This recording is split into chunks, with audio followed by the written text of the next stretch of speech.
नमस्कार साथियों, स्वर संधि के एक नए भाग को लेकर आज मैं आपके सामने उपस्थित हूँ। इससे पूर्व के वीडियो में मैंने यण संधि, वृद्धि संधि, आयाति संधि के बारे में आपको बताया है। आज मैं आपको पूर्व रूप संधि के बारे में बताऊंगा। कुछ उदाहरणों के माध्यम से इसका परिभाषा का विश्लेषण करूंगा। मैं आशा करता हूं कि आपके मेरे वीडियो पसंद आ रहे होंगे। मैं आपसे एक रिक्वेस्ट भी कर देना चाहूंगा कि अगर आपको मेरे वीडियो पसंद आते हैं या आपको अच्छे लगते हैं तो उसको लाइक कीजिए और कमेंट जरूर कीजिए। साथ ही मेरे YouTube चैनल को सब्सक्राइब भी जरूर कीजिए।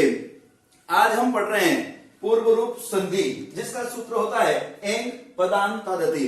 यानी कि अगर इसकी हम परिभाषा देखें तो यदि ए और ओ के पश्चात शुद्ध स्वर, मैं यहां पर कह रहा हूं शुद्ध स्वर, ध्वनि नहीं कह रहा हूं, शुद्ध स्वर अ हो तो पूर्व व पर के स्थान पर, ये पूर्व और पर क्या होता है, ये पूर्व और ये पर, तो पूर्व और पर के स्थान पर पूर्व रूप आदेश हो जाता है, यानी कि यही आदेश हो जाता है। ठीक है ना। बाद के स्वर अ, यानी कि यहां पर देखिए इस उदाहरण के माध्यम से बाद का शुद्ध स्वर जो है, ये जो अ है, उसके स्थान पर अवग्रह चिन्ह, यानी कि एस के आकार का जो सिंबल होता है उसे संस्कृत के अंदर अवग्रह चिन्ह कहते हैं और इसकी ध्वनि अ की होती है। इसकी ध्वनि अ की होती है तो उसके स्थान पर अवग्रह चिन्ह हो जाता है।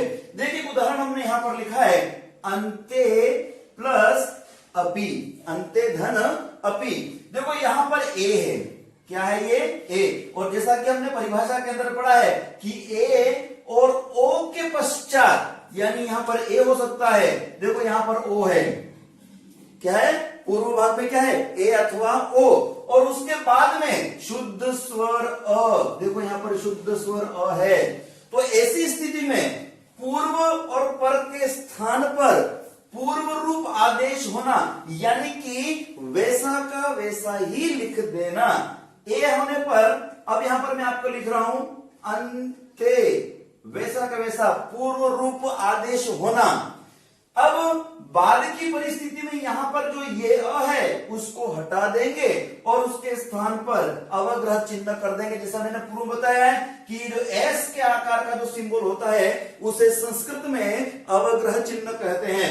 तो अंते ये अवग्रह चिन्ह हो गया और उसके बाद हमने यहां पर जो शेष शब्द वर्ण जो है पी, तो ये शब्द हमारा बन गया अंते अपि। शब्द क्या बन गया अंते अपि। आइए दूसरा उदाहरण देखते हैं को प्लस अपि, को प्लस अपि। अब यहां पर ओ की ध्वनि है और ओ के बाद शुद्ध स्वर अ है, तो ऐसी स्थिति में हमारा नियम यह कहता है कि इसके पूर्व रूप आदेश होंगे। तो यहां पर हमने को लिख दिया। अगली स्टेप में अ को हटाकर उसके स्थान पर अवग्रह चिन्ह कर दिया और यहां पर हमने पी लिख दिया। तो इस प्रकार हमारा संधि युक्त शब्द जो बना है वह को अपि। ये पूर्व रूप संधि का सिद्धांत होता है या परिभाषा होती है या उसका नियम होता माना जाता है। कुछ और उदाहरण के माध्यम से मैं आपके सामने अभी और स्पष्ट करूंगा कि ये किस प्रकार से होता है। आइए हम देखते हैं कुछ अन्य उदाहरण। आइए यहां पर कुछ शब्द लिखे हुए हैं, जैसा कि पूर्व रूप संधि के अंदर मैंने नियम बताया था, ये बिल्कुल याद हो जाना चाहिए कि ए अथवा ओ के पश्चात शुद्ध स्वर अ होने पर पूर्व और पर के स्थान पर पूर्व रूप आदेश हो जाता है तथा बाद वाले अ का अवग्रह चिन्ह हो जाता है। देखिए हमारे सामने कुछ उदाहरण है। आंदोलने प्लस अपि, देखो यहां पर ए की ध्वनि है, यहां पर ओ की ध्वनि है, यहां पर ए ओ, और इधर देखिए सभी जगह शुद्ध स्वर अ दे रखा है।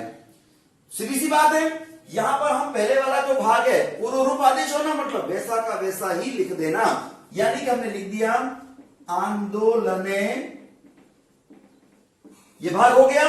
अगले क्रम में हमको इसको हटा देना है और क्या करना है अवग्रह चिन्ह करना है आंदोलने अपि। ये हमारा संधि युक्त शब्द बन गया। आगे एकलो अ हटा देंगे अवग्रह चिन्ह अपि, एकलो अपि। आगे पाठेस्मिन, अगले यहां पर विवेको धनास्ति विवेकोस्ति, अवग्रह चिन्ह कर देंगे, विवेकोस्ति।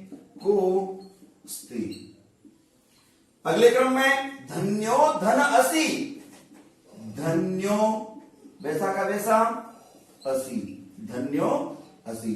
ये हमारे सामने कुछ उदाहरण मैंने जो प्रस्तुत किए और जैसे नियम को फॉलो करते हुए हमने किया तो कुछ संधि युक्त शब्द हमारे सामने बने। अगर इस प्रकार का कोई शब्द आता है और जब संधि विच्छेद करने की बात आती है तो ध्यान रहे अवग्रह चिन्ह जो है वह पूर्व रूप संधि में और विसर्ग संधि का एक भाग जिसको हम कहते हैं उत्तम विधान, उसके अंदर प्राय आते हैं। यहां आपको कंफ्यूजन कर सकता है जो एक उदाहरण के माध्यम से, क्योंकि हमने यहां पर लिख दिया कोपी, कोपी शब्द में कौन सी संधि प्रयुक्त हुई है। हमारा प्रश्न यहां पर यह आया कि कोपी शब्द में कौन सी संधि प्रयुक्त हुई है, जिसके अंदर हो सकता है कि पूर्व रूप संधि ऑप्शन में हो ही नहीं, तो फिर क्या करना है हमको, इसको मैं आपको डिटेल में क्लियर कर देता हूं कि क्या हो सकता है, आगे के इस उदाहरण में क्लियर कर। यहां पर मैंने दो शब्द लिखे हैं, एक जैसे ही कोपी, कोपी, ठीक है ना, लेकिन उसका नीचे संधि विच्छेद जो किया हुआ है मैंने एक जगह कर रखा है को धन अपि और यहां पर मैंने लिखा है कह धन अपि। अब ये दो कैसे हुए, हालांकि ये आगे विसर्ग संधि में आप पढ़ेंगे उसको, लेकिन फिर भी मैं यहां पर इसको क्लियर कर देना जरूरी समझता हूं। देखिए हमने यहां पर को धन अपि वाला मैटर अभी जस्ट हम पढ़ रहे हैं पूर्व रूप संधि के तहत। किसके तहत? पूर्व रूप संधि के तहत ये माना जाता है। अब देखिए यहां पर विसर्ग है, यानी जिस पद के अंदर विसर्ग आएगा वह विसर्ग संधि का भाग होगा, यानी उसका वो भाग होगा, वो भेद होगा। लेकिन जहां जब दो स्वर मिलेंगे वो स्वर संधि का हिस्सा होगा, यानी को प्लस अपि, को अपि, ये स्वर संधि के अंदर पूर्व रूप संधि का भाग माना जाता है। लेकिन जहां पर ये विसर्ग आ गया कह धन अपि, दोनों ही विच्छेद सही हैं, लेकिन कह धन अपि, को अपि ये विसर्ग संधि का एक भाग जिसको हम उत्व विधान कहते हैं उसके तहत आता है। तो आपके सामने को अपि दे रखा है और ऑप्शन में दे ही नहीं रखा है, या तो ये दे रखा है ये नहीं दे रखा है, या ये दे रखा है तो ये नहीं दे रखा है। ऐसी स्थिति में कहीं पर भी कंफ्यूजन होने वाली बात नहीं है। इसके अंदर भी इस अ का अवग्रह चिन्ह होता है, इसको हम विसर्ग संधि के उत्व विधान के अंदर डिटेल के अंदर पढ़ेंगे, लेकिन आपको यहां पर केवल एक ही बात ध्यान रखनी है, को अपि इसके दो संधियां हो सकती हैं, या पूर्व रूप संधि या फिर उत्व विधान संधि, ठीक है ना। तो आशा करता हूं कि आपको पूर्व रूप संधि के परिभाषा उसके उदाहरण के माध्यम से आपको समझ में आया होगा।